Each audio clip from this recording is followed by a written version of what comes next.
starters, Sendin and Jamernick? Any possibility they play this week? Yeah, Sendin's week to week. Jamernick and Ferner are day to day. So. Well, those guys were big the last time you played CC.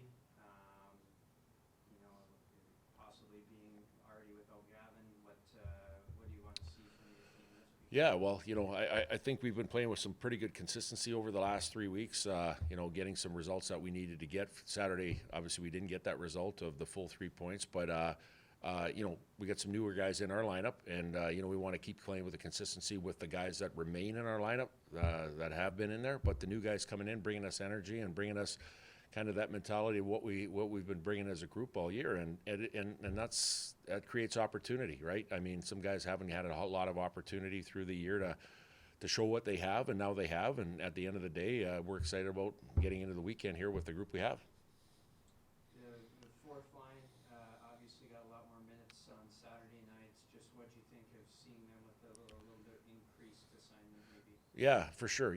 That line has been building and growing over the past 2-3 weeks that we've had them together, and I think the biggest thing is they love playing together. They know their identity, and they're being predictable to each other and responsible to each other of playing the right way and getting opportunities in the offensive zone while doing that. So again, I think even though that we have some new guys coming in the lineup, one of the things is we want to keep building the chemistry within some of the lines that we have and try to remain consistent that way too. Absolutely. How valuable has Connor Ford been for you guys? I guess words can't describe it.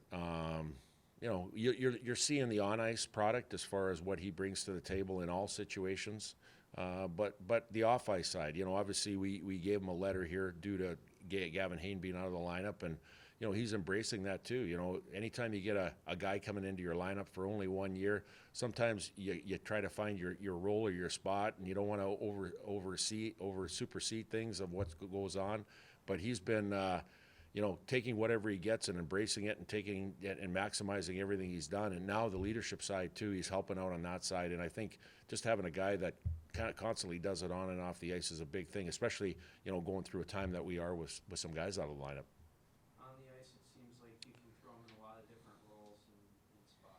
Yeah, for sure. And again, I never apologize for overplaying guys.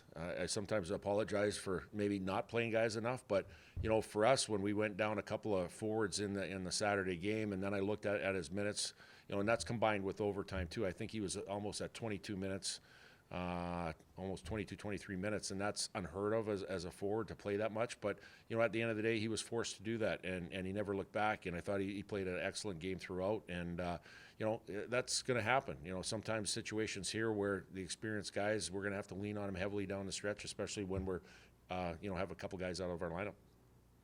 What went wrong Saturday night? What went wrong Saturday night? You know what? Just going back over the video, we gave up 7 shots in the second period. We only gave up 6 shots in the third period.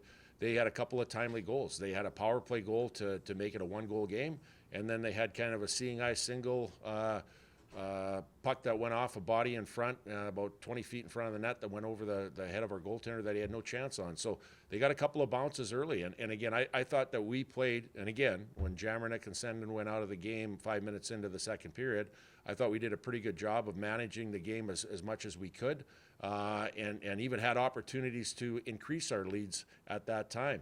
And I just think, obviously, that team made a push, and they got a couple of bounces, and it's a tie game. It's 2-2. But in saying that, too, I think we took a couple of penalties, back-to-back penalties, which kind of gave them momentum as well. And, again, I think it's a situation where, in the game, you can't be taking back-to-back penalties, and I think we did, in the second half of the game. Talking to your players the last couple of weeks, they've said these NCHC games have felt like playoff games. What is it about your league that these second-half NCHC games just mean so much more? Well, it is. Obviously, you start the year, going into the year with the 8 members of our league, the way they play and how hard our league is, it's going to be a grind. But, it gets exponentially tougher as the second half goes on. Structure gets better. Players become more familiar with consistency with who they're playing with. And I think it becomes a lot tougher to create probably offense, but also knowing that, there's not a lot of time and space out there, when you do have a puck. So, again, it's a situation where I think it's going to help our group here, and it's extremely going to help our group that haven't had a lot of touches or the opportunity to play minutes in a real live game down the stretch when we do need everybody.